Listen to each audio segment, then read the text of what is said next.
Hey everybody, it's been a long time since I posted. I'm going to show you a couple things that are new. First, you remember the old waste tank. So I've been bypassing the old whatever that is, Brita water filter bucket, because this thing really didn't. I think it filtered out a decent amount of junk, but really, as you can see, like the settling of the dead algae is very effective. There it is, you know, that line. And then the water on top is fairly clean. So it's very easy to, you know, just scoop that off the top and add it to my, this is my reservoir over here. I had to cover it with a tarp so that algae didn't grow. But this thing's working pretty well. The pump's doing great. Most of the pump, it returns through this. It's just excess water. And then I just, you know, added that. That's where the water comes into the grow bed. And I just added that piece. Remember, this is all still temporary because I've got to set up at least 3 other grow beds. So this is just kind of temporary, but you can see like the bok choy is doing great. The Swiss chard actually did come up. It just took a little longer. And I planted additional bok choy. I threw some, this is like collard greens down in here. So eventually I'm just trying to like fill this up as best I can with plant filter, while we're waiting to build the rest of the grow beds and stuff. So today, what is today? Today is Friday, April 19th, I want to say, 20th? What is today? 19th.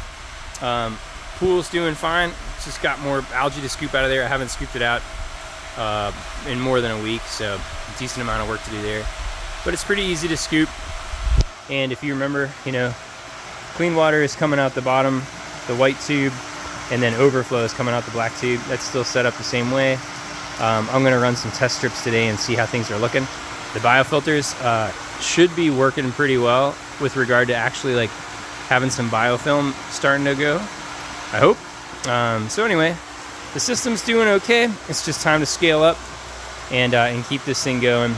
The one thing about covering everything, it's difficult to see if the pump stopped running for some reason. I'd have to obviously come over and check, but this water level is in the process of rising. And then I'm having some issues with the siphon. The bell siphon is not tripping at the bottom. So once this fills up and empties into the tub, it's gonna draw itself all the way down, and then it just continues to run. And I think it's because like you know, as you can see, this is all on one side of the thing.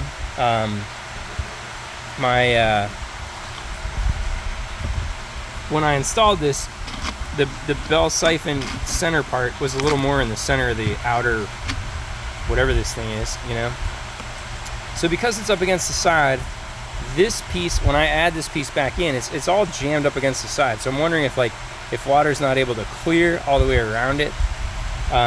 These guys said like the siphon could not interrupt itself because the flow rate is too high, but that's not the case. I turned it way down and it's still doing it. So what I'm going to do is I'm going to scoop these rocks away and then move this outer shell over a little bit, get this thing back centered again, because it was working just fine originally, and maybe the thing migrated a little bit over time, I don't know. But you know, I got to fix that. Otherwise, it's just a matter of getting the other grow beds going. I started kind of getting ready for the next one. I'm trying to leave like, I don't know, I think that's 20 inches, 22 inches between the two. So I have room to like walk through them. Same within the rear. Just want to be able to walk all the way around them and do, you know, have access. I did plant some cucumbers that didn't seem to take, but they were going to come up and over and then just like grow along this ridge, which would impede me walking through here, but whatever. We'll see how that goes. Anyway, it's been fun so far. I'm glad there haven't been any major disasters. I'm glad that this piece here kicks the pump off automatically if it runs dry or if it sucks air, because it has had to do that at least twice as my reservoir ran out of water.